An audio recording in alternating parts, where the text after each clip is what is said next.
मराठी माणसाने प्रगती कशी करावी? उत्तर एकच, कौशल्य, धाडस आणि शिस्त. आजचा काळ बदलतोय आणि आपणही बदलायला हवं. पहिलं, कौशल्य शिका.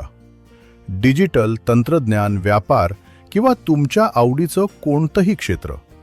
एक कौशल्य निवडा आणि त्यात तज्ज्ञ बना. दुसरं, स्वतःचा व्यवसाय करा. छोटं दुकान असो, सेवा असो किंवा ऑनलाईन काम, स्वतःचं काहीतरी सुरू करा. तिसरं, नेटवर्क वाढवा. लोकांशी बोला, सहकार्य करा, एकमेकांना उचलून धरा. चौथं, शिस्त आणि सातत्य.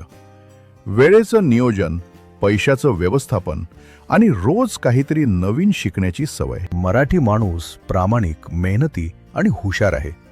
फक्त धाडसाची एक ठिणगी हवी.